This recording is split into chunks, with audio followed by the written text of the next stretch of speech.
నాగర్ కర్నూలు జిల్లా చారకొండ మండలంలో 3వ విడత గ్రామ పంచాయతీ ఎన్నికల్లో భాగంగా చారకొండ గ్రామ పంచాయతీలో 11వ వార్డు మెంబర్గా ట్రాన్స్జెండర్ నందిని ఎన్నికయ్యారు. ఈ పంచాయతీలో 12 వార్డులకు గాను 11 వార్డులకు ఎస్పీ జనరల్ కేటాయించారు. అయితే ఎస్సీ జనరల్ కేటాయించారు. ఈ వార్డు నుంచి కాంగ్రెస్ మద్దతుతో నందిని, బీఆర్ఎస్ నుంచి పెద్దాపూర్ వెంకటయ్య, డీఎస్పీ నుంచి మల్లేష్ పోటీ పడ్డారు. అయితే ఈ వార్డులో మొత్తం 372 ఓటర్లు ఉన్నారు. వెల్లడైన ఫలితాల్లోని నందిని బీఆర్ఎస్ అభ్యర్థిపై 64 ఓట్ల మెజారిటీతో గెలుపొందారు. ఆమె గెలుపుపై గ్రామస్తులు సంతోషం వ్యక్తం చేశారు.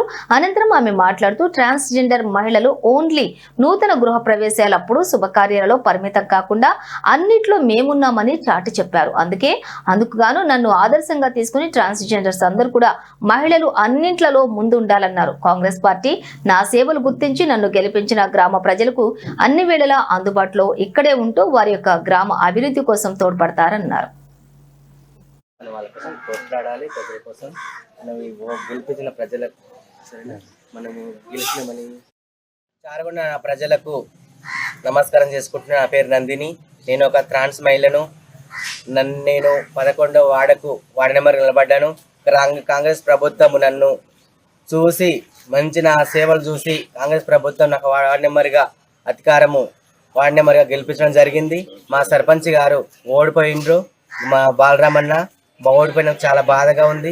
కానీ నేను గెలిచినందుకు మాత్రం చాలా సంతోషపడుతున్నాను. ఎందుకంటే నేను ఒక ట్రాన్స్ మహిళగా గెలిచినాను. నాలాంటి వాళ్ళు మేము షాపులు అడుకోవాలని ఏం లేదు, బస్తీలు అడుకోవాలని ఏం లేదు, ఒక గృహపైసలు పోవాలని లేదు. మాలాంటి వాళ్ళు నన్నే ఆదర్శంగా తీసుకొని కొన్ని ఏ జాబ్ అయినా సరే నా ఒక వార్డు నెంబర్ కానీ సర్పంచ్లు కానీ ప్రతి ఒక్కదానికి మనం కూడా పోటీ చేయాలి, మనం కూడా ముందుకు రావాలి. చాలా వెనుకబడి ఉన్నాం మేము. ఖచ్చితంగా నేను ఈ వార్డు నెంబర్ గెలిచిననే కాదు, ఖచ్చితంగా ఇంకో దాన్ని కూడా ప్రయత్నిస్తాను. నా చేతనైనంత సాయం చేస్తా, నా ప్రజలకు అందుబాటులో ఉంటా, ప్రతి ఒక్క పని చేస్తా. నేను వచ్చేసరికి మేము మా ఊర్లో దళిత బంధు రాలేదు, ఇంకా వెనుకబడి కొంత దళిత బంధు అట్లే ఉంది. సర్పంచ్ ఇది గవర్నమెంట్ మాకు ఇండ్లు ఇవ్వలేదు. చాలా వరకు మా ఊళ్ళో చాలా మంది పేదవాళ్ళు ఉన్నారు, ఎస్సీ వాళ్ళు. వాళ్ళ కోసం కొట్లాడి ఎంతవరకైనా నేను ఏ పని అయినా ఖచ్చితంగా చేస్తా. అంటే ఇక్కడే ఉండి పోరాటం చేస్తాను అంటున్నారు. ఇక్కడికి ఇంకా ఎక్కడ ఉపాధి మార్గం